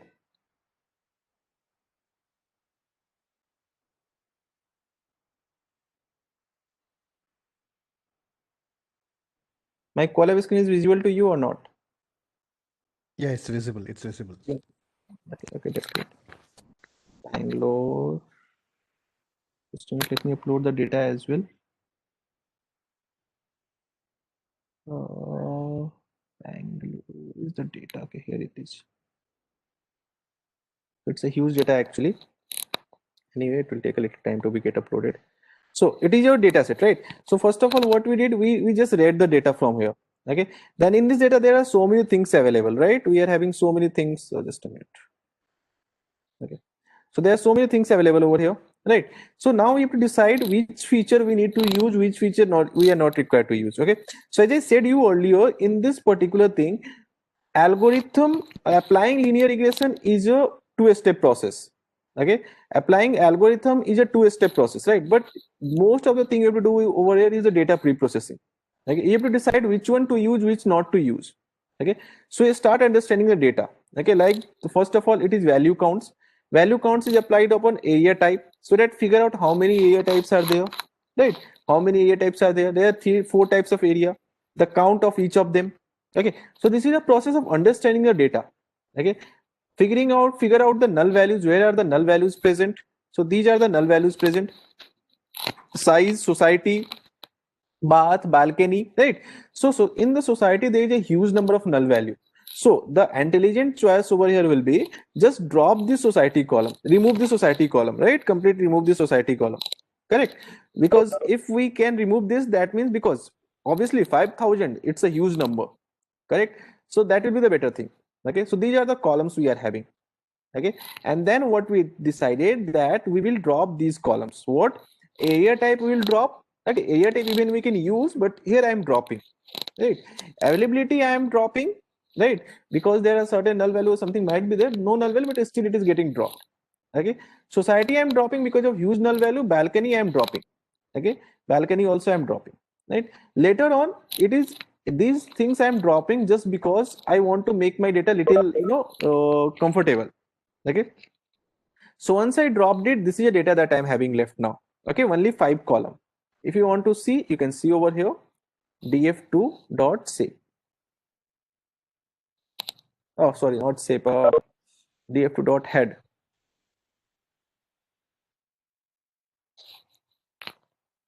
Okay, just I try to make this thing little simple so that I can use, because obviously using location will be the biggest challenge for us. I will show you. Okay, thereafter we resetted the index, because after dropping the index were just disarranged. Okay, unarranged. So just reset the index after dropping the null value. Okay, so now all the null values are dropped, and this is what I got. Okay, all the null values are dropped, and this is what I got, correct? Thereafter one more index came, so we just drop this index column also.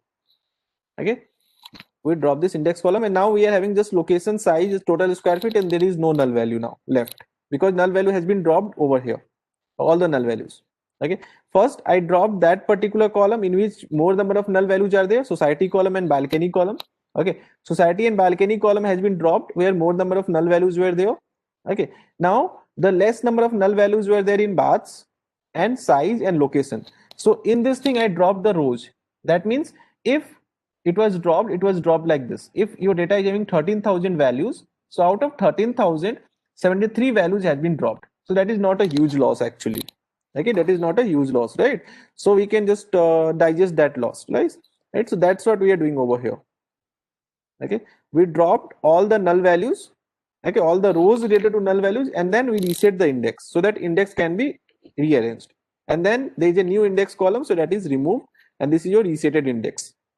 Okay, we checked data types and we figured out that there are 2 things which are in numerical version, and there are 3 things which are object.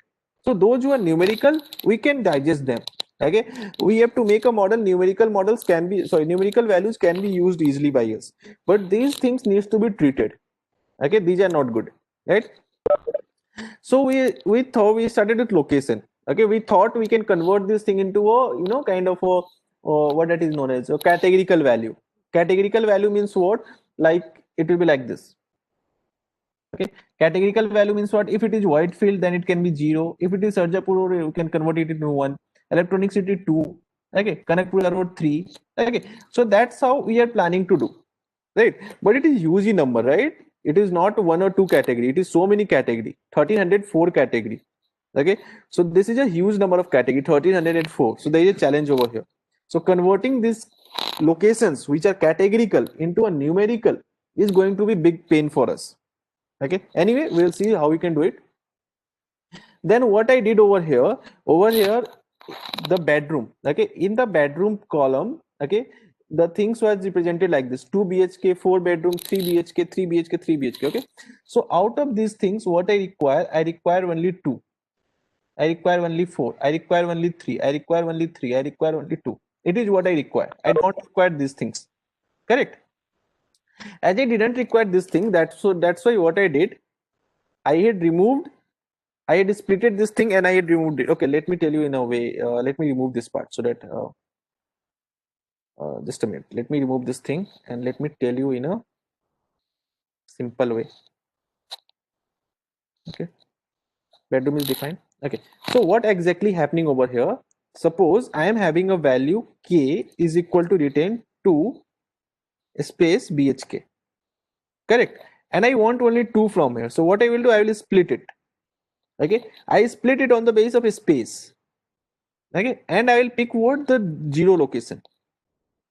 Correct? This is what I will do. So I get 2. Okay, and thereafter obviously I can convert it into integer and all. Correct? So how can I convert it into integer? By passing AI into this thing. So you can see how we can do it. So this process I have to do in the complete column. So how can I do it? Okay, so for doing it, what we will do, we will create a function def. Okay, suppose I am creating a function. What function name should I give? Let me give a function name bhk. Okay, x. Correct? Then what will happen? I have to give this thing. Correct? X dot is split this thing, and this will be returned. It will be returned. Okay, so whatever the x will be passed, it will return the 0th location. Correct? So what we have to do, we have to execute this thing over here. How we can execute it? Let's see. Okay, let me remove this thing also. So we are having a column named size, right? So df2 size. Okay, df2 size is there. So df2 size dot apply. I will just apply what I will apply. I will apply this function. Simple this function. What function? bhk. Okay, this is how functions are applied in a particular column. If you have to apply a function, you can apply like this. bhk is not okay. I have to define it. Okay, so when you apply it, you can see how it works. Better? That means you can see it has been changed into an integer value. I defined a function. That function is splitting, picking up the 0 value, and I applied that function over that column. That's it. Okay, and then what I will do, I will update that particular column. That's it. Okay, I will update that particular column. Much better. Correct? So that column now it can be removed. Okay, so now you can see df2 dot head. If I pick up the head value, okay, you can see now it is converted to numeric value. That means these were already the numeric value, but this was not numeric. So this is now converted into numeric. Okay, so I hope you understood this function part, right? It is picking up the value, splitting, and returning the index 0. Okay, and that thing is applied over here. That's it. Right?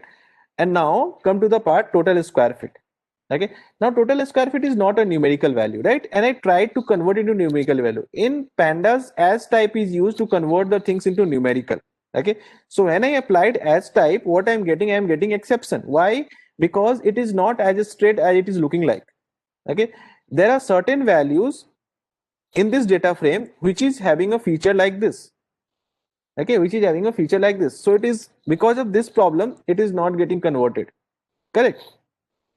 So for that thing also, what we did, we can create again a function. Okay, we can again create a function for that. So that for the same thing, we have created a function over here.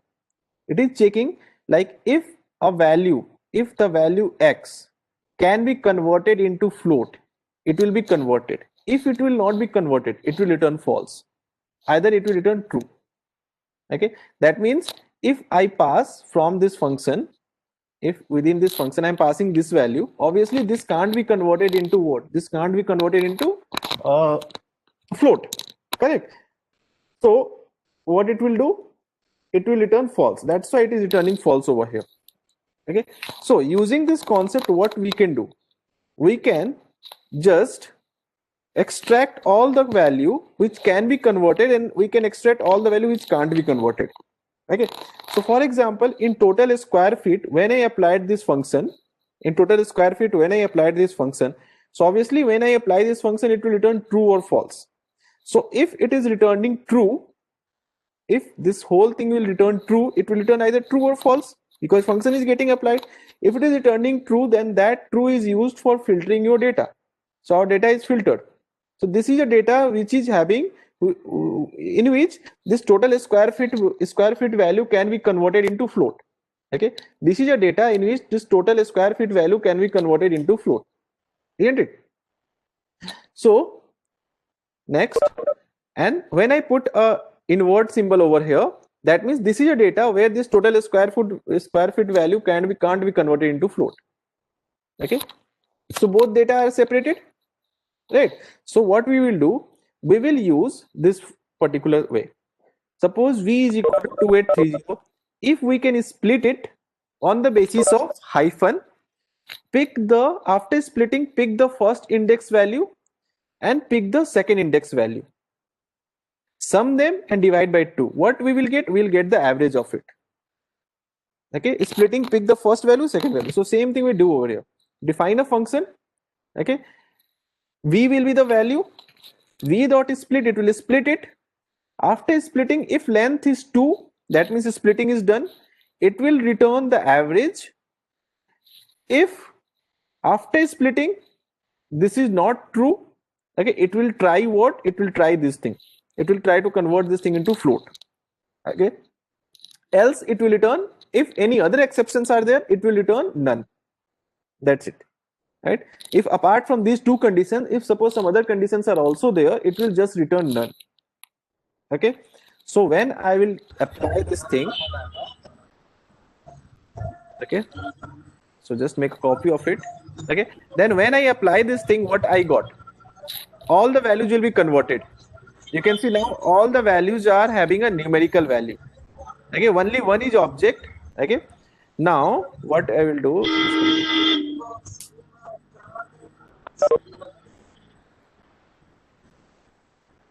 okay. Why I am muting but guys are not getting muted? Okay, so now you can see when I check the null value, so how many null values we are having? 46. Why these are 46 null values? From where these 46 null values came? Just see over here. Oh, okay, you can see over here we had applied 3 conditions over here. The condition 1, after splitting, if we are having 2 values, average will be returned.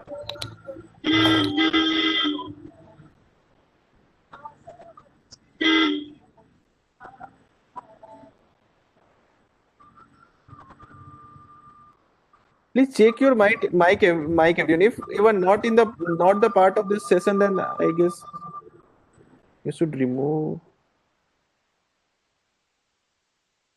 I don't know, if someone is not want to learn, then why they're taking part? Okay, anyway, so what we are having, if the values are splitted, right, it is returning the average. If it can't be splitted, it is returning the float value.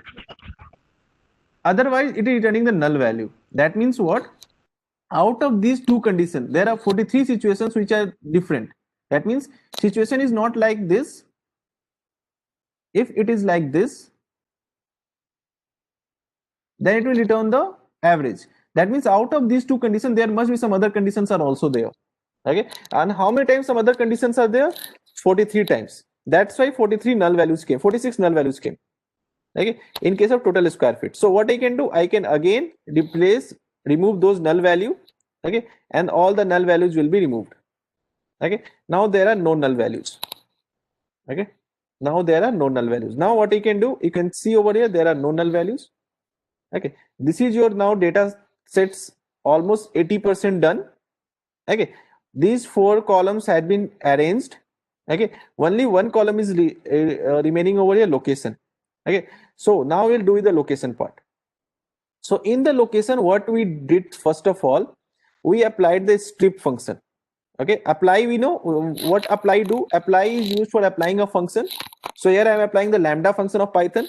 What lambda function is doing? Lambda function is that kind of function whose functioning, whose working, whose activity is defined within the bracket only. Either you can define before a function or you can define in the form of lambda. Okay, so strip will do what? Strip will just remove any space available. Okay, like I had given a space over here. These space are getting removed and it is just Bipul. Okay, because with the space, same name can be considered as different category. Okay, that means if suppose space is there and it is a Kothanur, in that case, there is one Kothanur can be like this, and there is a space with Kothanur, then this will be categorized differently. Okay, so that's what I don't want. That's why all the spaces had been removed, and thereafter what we did, we calculated the value counts. And what is a value count? This is a value count. Value count means what? Total 298 locations are there. Okay, how many locations are there? Total 298 locations are there. Correct. Length of this one is 298. That's a huge number. So what we decided? We decided that all the locations, correct, all the locations where the number of properties are more than 10, they will be considered as it is. But all the locations where the number of properties are less than 10, okay, all the locations where number of properties are less than 10, they will be considered as others. Okay, all the locations where number of properties are less than 10 will be considered, because user will also tell his location where he want the property, right, which location he needs the property, right? So if user will tell which location he needs the property, then the model should recognize his property, right? That's what we are doing over here. Okay, so it is 1058 others and 240 will be that part, right? So what we did, we had applied over here, okay, a particular lambda thing. Okay, how many? First of all, this thing is basically done. So what it will do, it will give you, just a minute, I'll show you what it will give. It will give you location count less than 10. Okay, so these are the locations where the number of properties are less than 10. Okay, location count where location count is less than 10. So how location count is figured out? This is how location count is figured out. We had given location count and this is your location count. Just see, this is your location count. This location count is saying what? It is saying which location is having how many properties. Okay, so if I calculate, if I compare a smaller than 10, okay, I compared a smaller than 10, I will get true or false. All the true value is passed through it. So data filtering is done, and now I am having all the data where location count is less than 10.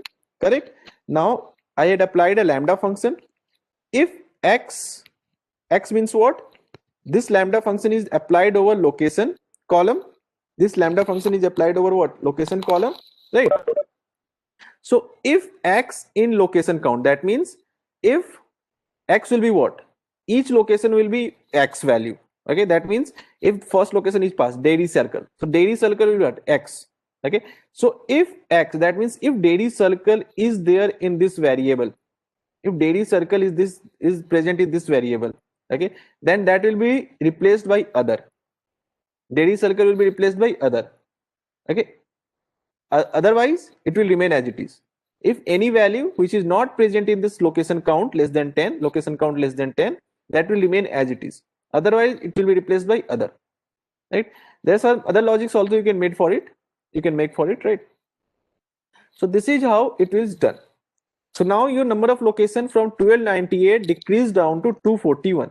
Number of location is now 241, right? Now number of locations are 241 because maximum location is converted to others, right? Thereafter you can treat the unique outliers. You can remove outliers. What are outliers? Basically you can see the size is representing what? BHK. So you can see there are so many, it is representing BHK, okay, how many bedrooms. So you can see these are outliers, okay, these are outliers because the normal apartments or normal property doesn't have 43 number of bedrooms. Either it is a wrong data or it is data of some other thing, okay. So these can be outliers, right? So this is if we have to figure out the outliers, okay. So in the size column, when we figure out unique, so these are the unique values. So with unique values we figure out the outliers, okay. As well as we figured out something that is known as this one, sizes and all, right? That means if size is smaller than total square feet divided by size. Total square feet is what? Total square feet suppose over a total square feet you are having 500, okay, and the bedroom size is 3, correct? So in 500 square feet 3 bedroom is not possible, right? Correct. So that means this will also be outlier, okay. So these things will be told by these things will be like your domain expert may tell you, okay. So we are expecting minimum 300 square feet for a single bedroom. We are expecting minimum 300 square feet for a single bedroom, right? That's why if anything, suppose over here suppose total square feet is suppose 500 or 700, okay, bedroom size is 2, it will come 350, okay. So only those value we are planning to consider, okay. So same thing we are doing over here, correct? Now df2 is having only those area in which, because it can be, there can be something which is not acceptable as well. So total square feet divided by beds, okay, and only those are considered which is smaller than or which is greater than 300, because here the inverse thing is given, right? And thereafter what we did, price per square feet is also calculated, okay. We have to also see the outliers on the with respect to price per square feet. So how is price per square feet? Price is multiplied to 1 lakh divided by total square feet, okay, divided by what? Total square feet. Price is multiplied by 1 lakh and this is a price per square feet, because we don't want price per square feet to be very high and very low, okay. So when we figured out the describe, the mean is 6308, that is average, okay, and minimum is what? Minimum is 267, okay. To avoid this kind of condition, these are outliers, okay. 267 rupees per square feet I don't think is available anywhere in India, anyway, anyhow, right? So it is a very low price, right? So this can also be outlier, okay. Maximum is too high, actually I don't know, like this much expense, who is going to make this much expense anyway. So maximum is too high, right? So this also needs to be treated, right? So that's why we have to consult with domain expert of a particular project, so that they can tell us what is good for a data, what is good in the data and what is not good in the data, correct? So based upon that, okay, so it is what we did. Price per square feet, average value we calculated for each particular location, okay. For each location the average value is calculated by using group by, okay. PPS, where is PPS is not defined. I have not given the PPS. Just a minute, let me execute it again, okay. Per location it is basically calculated like this, right? And thereafter the maximum value price per square feet per location is this one, okay. The minimum value per square price per square feet for a location is this one, right? And then we had did the things, okay. This is not that important, you can just ignore it, okay. And thereafter this is final thing that we did, okay. If in a location, okay, this is the mean value, this is the standard deviation, okay. All the price per square feet, mean minus standard deviation. You know what is standard deviation, right? If you are having a mean, they all around the mean there is called first standard deviation, okay. One, okay, that means maximum data covers under first standard deviation, okay. 70% of the data comes under first standard deviation, okay. 90% of the data comes under second standard deviation, okay, second standard deviation, Okay, and 100% of the data comes under third standard deviation. So here we are only first standard deviation is considered. Okay, so all the price per square feet is greater than mean minus standard deviation. That means this is mean, this is standard deviation. Okay, mean minus standard deviation. That means all the data that is present over here. Okay, and all the data that is present mean plus standard deviation. That means this is the bar. All data present less than this, greater than this, and less than this. Only this much value I am considering so that outliers can be ignored, right? On the basis of price per square feet, correct? So only those data are getting considered over here. Okay, so this is how we are removing the outlier. There are lot many things required to be done to remove outliers. Okay, and then on the basis of bathroom and all those things, the outliers are removed. Like number of bathroom more than 10, it is also unusual thing, right? Like number of bathroom more than 10 is also. So what we did, like if the number of bedroom we had considered, if number of bedroom is suppose 3, then maximum number of bathroom allows is 3 plus 2 is 5. Okay, it is not like the number of bedroom is 3, number of bathroom is 7. It is not expected, right? So this can also be the error. So that's how we had figured out if number of bedroom is 3, then only those things can be considered. So you can see finally DF4 that we are getting number of bedrooms, number of bathroom. If number of bathroom is smaller than this one, number of bedrooms plus 2, then only those data will be considered. Else rest of the data will not be considered. Okay, so it is done now. Okay, and then okay, this is done. Okay, and thereafter this is our final data. Okay, and from this data what we did, now we are removing price per square feet. These many things we are considering. Okay, and thereafter we are encoding the location. Okay, this is a one hot encoding. One hot encoding means what? Suppose you are having a 3 category A, B and C. So A will be categorized at 0, 0, 1, then B will be 0, 1, 0 and C will be 1, 0, 0. Right, this is called one hot encoding. The same thing we did. You can see over here one hot encoding. I have to call it. That means for each column or for each location, right, for each particular location there is a particular column. That means 241 new column added. Okay, and out of all these column there will be only one column which is 1, because the first value is from it's some location over here, it is belonging to this one, so this is 1. Okay, if any sample belongs to first block Jayanagar, that will be 1. Okay, if anything belongs to first phase JP Nagar, that will be 1. Okay, that's how encoding is done. So if once encoding is done, location can be removed. So location is removed. Correct, and then head. Okay, then we defined X and Y. X is feature, Y is label. Right, then this is our X value. Okay, this is your X value, all the features. This is your Y value, all the labels. Okay, then we converted this thing into CSV file. Okay, this CSV file will be converted and will be stored over here for the downloading. You can download it, right? Final CSV file, correct? And thereafter what you did, you had imported that CSV file. It is not required, you can directly use DF6 also, but anyhow, okay, this is your final data. Okay, then your X and Y. Okay, then train and test, then linear regression model. Okay, then this is your score. Okay, and this is your score for the testing. It is not coming too good, there could be something missing. Okay, that we can correct it. This is your error values and all.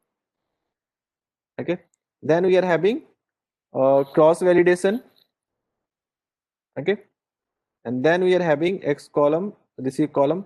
Okay, and then what you have to do, you have to make the prediction. For making the prediction, what we want, you have to pick the value from the user. Okay, so user said he wants a home at Bijayanagar. So from X dot columns, where is Bijayanagar present? We just figure out. So it is present as 234. How can we figure out? You can see over here np dot where Bijayanagar, it is 234. Okay, I need 234, so pass 0, index 0, and then again one more index 0. So exact 234 we got. Okay, So that's how whatever location user will say, that location will be picked out. Okay, it is present at location 7. Okay, Vijayanagar is present at location 234 in the column, 234th column. Correct. The same thing is going to be done over here. So what we did, we had defined a geo, np.geo length of x. Okay, so if x is having some, what is x over here? X, where is x? Capital X, right? What is x over here? X equal to x. Just a minute. Capital X. This is the x, right? So we called over here np.geo length of x. Okay, so this is what we got, and thereafter x dot shape is what? X dot shape 1. Okay, 244. We have to predict it. So for prediction, we made a function. Okay, this function is doing what? This function is doing this thing. First of all, it is finding, suppose user entered his location. Okay, so where his location present in the columns. In the columns, his location is present where? It will return that particular value. Okay, then I am making a array of length x dot shape 1. What is x dot shape 1? This is x dot shape. Total shape is this one. Okay, number of column is 244. This is 1. 244. This is 244, right? This is the shape, right? So x dot shape is 244. So making a array of 244, the first x of 0 will be replaced by number of beds, the user is saying, because that is how model is trained. X1 will be replaced by a square feet, the area. X2 will be replaced by baths, that user has passed. Okay, and x LOC. Okay, x LOC will be replaced by 1. Okay, wherever the location, whichever location this is present, and then the prediction. So this is how prediction will be made. Correct. Function is defined, x dot columns is there. Okay, suppose user wants a value, user wants a home in this location. This is how it will be done. So this is the price for that location. The errors can be something, but ultimately it is how you can save the model and all. So you can actually saving model, I can tell you later on. But as of now, errors and all those things can be removed. But this approach you can apply for making a model in these kind of cases after a huge data pre-processing. Right? I'm sharing this code with you. Just try to go through it, and if you are and try to decrease the error more, because we are getting some error value over here. Okay, I am expecting that you will try to decrease the error more by some more changes in the code and all. Okay, and then if with some more doubts, we will discuss this thing again in the upcoming classes. Okay, but first please do try to sort this thing so that you can understand how things goes on. This is your data, right? So it is a huge data processing that basically happens over here. Okay,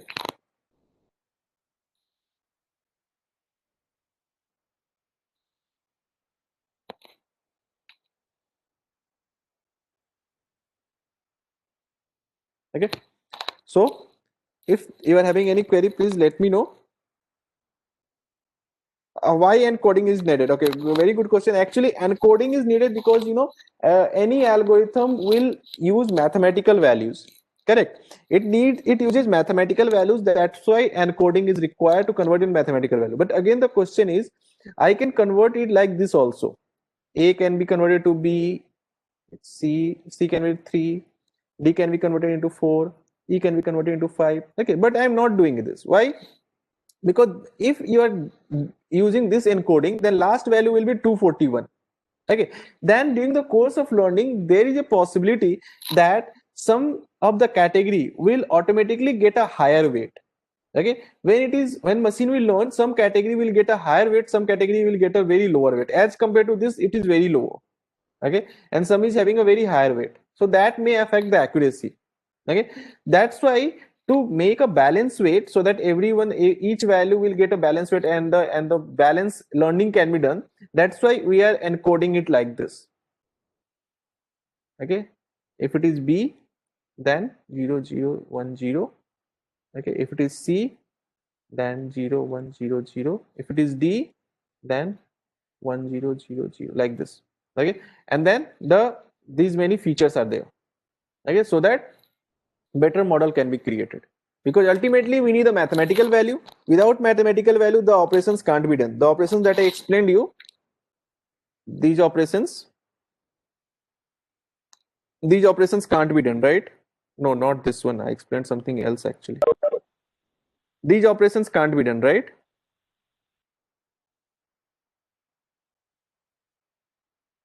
Okay, these operations, to make these operations possible, we need what? We need only mathematical value, right?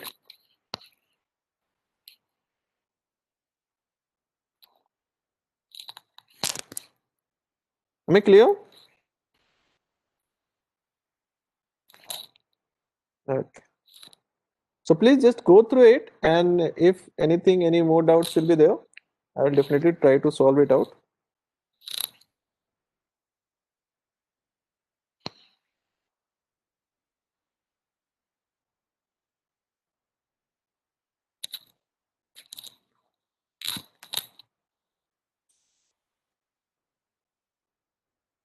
Shall we sign up then?